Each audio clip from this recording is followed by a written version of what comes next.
Week 2 is almost over, and it is time to start thinking about week 3 and those vital waiver claims. I'm Tom Strachan from Fantasy Pros. You know my work. Let's get into it. Starting first with Elic Ayomanor, 8% rostered in Yahoo leagues, 6 targets, 4 receptions, and a touchdown in week 2. Really impressive game, really impressive start to his career. He was somebody that we had high hopes for coming into the season, and you can see why. Great catch on the sideline.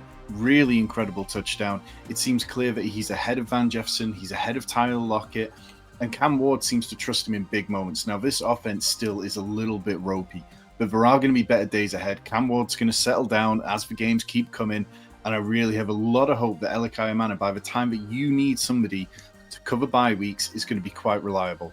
Bhayshul Tuten, 55% rostered on Yahoo leagues. Look, don't come at me if he's already rostered in your league. 55% rostered on Yahoo. You've got to go and check. The Tank Bigsby trade, it's cleared the way for Tuten to play more. He had 35% of running back opportunities in week 2. 2 screen passes, one, of course, which went for a touchdown.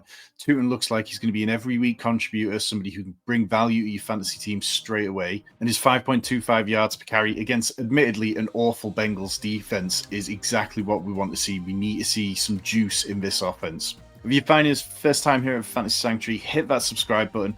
We do waivers, we do dynasty buys and sells, we do weekly rankings, tiers videos, we do DFS. We do so much here to help you win. Juwan Johnson, 44% rostered. Look, we tried to tell you last week. The usage last week was clear. Kellen Moore likes using tight ends, and now Juwan Johnson has had 20 targets in 2 games. He's had the touchdown was an incredible play. He almost had the touchdown at the end of the game in week 1. Now he's had incredible point returns in 2 straight games. Spencer Rattler, he's looking okay. It looks like this offense is going to funnel through Juwan Johnson for the foreseeable future. I'm not worried about Taysom Hill coming back anytime soon. The wide receivers seem to be hit and miss, but Juwan Johnson feels like the most reliable part. Kyle Monangi, 6% rostered. The clear running back 2 behind DeAndre Swift, which hurts me deeply for my Roschon Johnson bags in best ball. But look, we've got to adjust. And 37% of the backfield touches went to Kyle Monangi in week 2. Now, yes, a lot of that came in garbage time when DeAndre Swift wasn't being used. But Roschon Johnson isn't getting any work whatsoever. DeAndre Swift, it hasn't always looked pretty. The fumble yesterday, last week, he looked woefully inefficient. I think that it's well worth having Kyle Monangi, who is Ben Johnson's guy in Chicago, the guy that he drafted, rather than DeAndre Swift, who was there when they got there. If the season goes down the toilet, which it looks like it might do with the Bears quite quickly, then Kyle Monangi could end up playing plenty as the season goes on. Wan'Dale Robinson, 22% rostered. Look, this isn't going to be one which you can start every week, and maybe it's a better play in full PPR than half PPR, but he's had 18 targets in 2 games to start the season. Russell Wilson looked night and day the difference between week 1 and week 2, and they've got games against the Chiefs and the Chargers coming up, which is going to lead to potential shootouts. The Giants are going to have to be pass heavy in those, and I want guys who are getting the ball. Right now, Wan'Dale Robinson is getting the ball. 5 players down, but we still got a bunch more to go, including quarterbacks that we'll get to in case you're hurting because of the Joe Burrow news.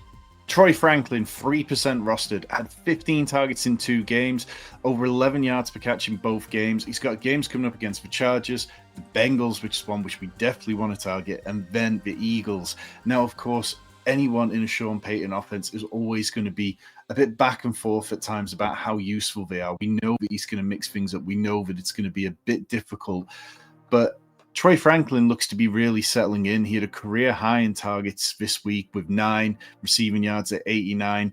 I think that we want to pay attention to the fact that he had more targets than any other player on the team. No other Broncos player saw more than 4 targets.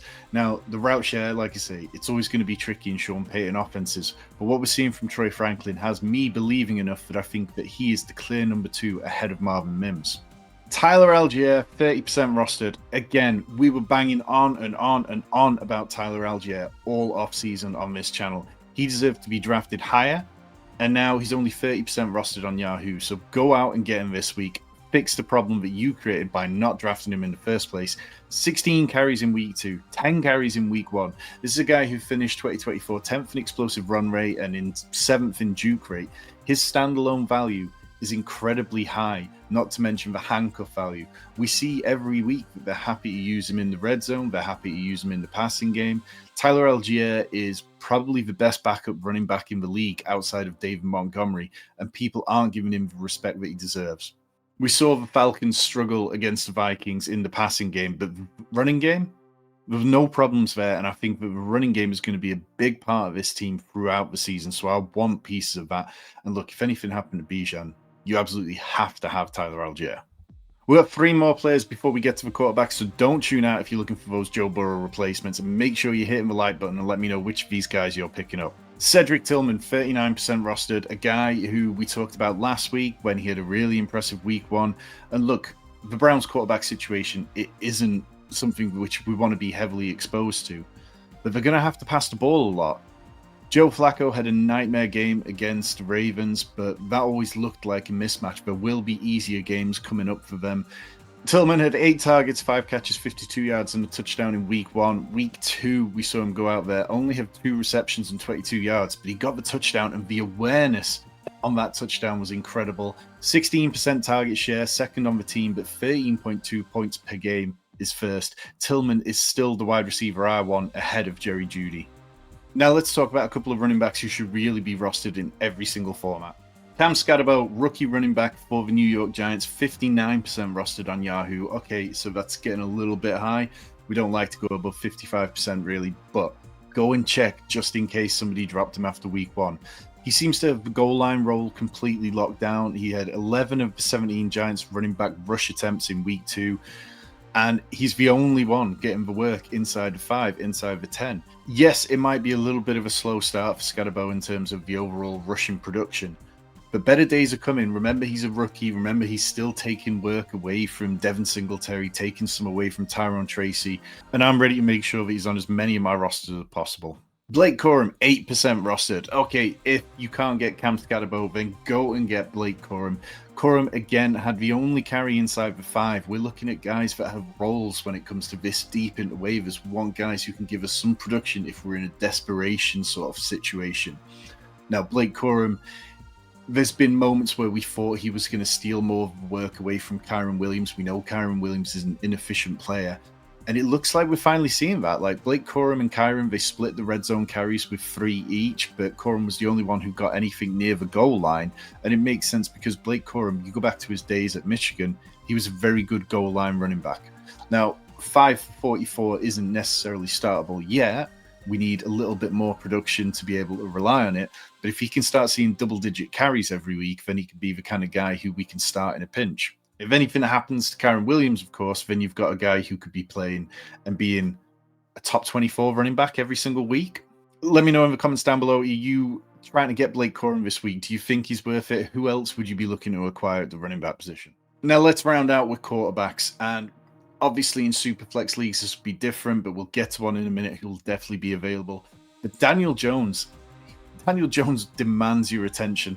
Over 270 passing yards in both games so far, including against the Broncos. We said after week 1, okay, great.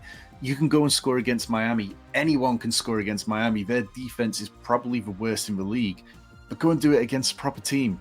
Well, Indiana Jones went and did exactly that against the Broncos with over 270 passing yards now in both games. He's had 3 rushing touchdowns in 2 games. They seem to be completely fine using him around the goal line. And he has games against the Titans, the Rams, the Raiders coming up. None of those should be cause for concern. Daniel Jones looks like he firmly has a grip on this job, and Anthony Richardson must be worried about when he's ever going to play again. If you're in Superflex leagues, or if you just need an absolute dart throw because your league has hoovered up all the quarterbacks, Jake Browning, 1% rostered. Honestly, I'm surprised he's even 1% rostered. But we go back to 2023 when he played 7 games as a starter, 20.5 fantasy points per game. He seems to have a really strong connection with T. Higgins. The Jamar Chase one is up and down at times, but I'm very much willing to play Jake Browning as soon as next week. 7.5 yards per attempt against the Jaguars. What we've seen from Jake Browning is that the Bengals can put him in, and the offense, it just works. Like, they were getting beat by Jags, and things weren't looking convincing at all. And it was only when Jake Browning went in there that things started to settle down a bit more, and they looked like they were in the game. Reports from various insiders are suggesting that Joe Burrow could be out as late as week 16, week 15. If that happens, I have to imagine that the Bengals are out of things already. Jake Browning is probably not going to be able to keep them in games in the same way that Joe Burrow is. That means a lot of pass attempts, That means a lot of catches for Jamar Chase and T. Higgins, creating after the catch, turning things into touchdowns, and that can create quarterback points, and that's what we're after. Lastly, I know this one won't be for everyone. Trevor Lawrence, 46% rostered. He does have 4 touchdowns through 2 games, which ties a career best that he set in his rookie year. Every year since then, he's not managed to hit 4 touchdowns. And for all the problems with this offense, for all the little bits with Brian Thomas Jr. not looking happy, with Travis Hunter not really being used to his full potential yet, they are getting touchdowns and they are scoring points. And I'm okay betting on that for fantasy football purposes. It might be one of those situations where you don't want to watch the games that Trevor Lawrence is playing, but he's doing okay for fantasy purposes. They've got games coming up against the Texans, the 49ers, the Chiefs. So tough matchups, not necessarily easy ones, but they're going to have to keep passing. They're going to have to keep throwing the ball at times. And I believe that Trevor Lawrence is going to continue to be a decent player for fantasy football in 2025. Those are your week 3 waiver claims. Let me know in the comments below if you've got any questions or who you're targeting. Make sure you hit the subscribe button because we will be back across this week with Rich's Dynasty buys and sells, and of course, the positional rankings and tiers videos that go out as the week goes on. We'll catch you soon.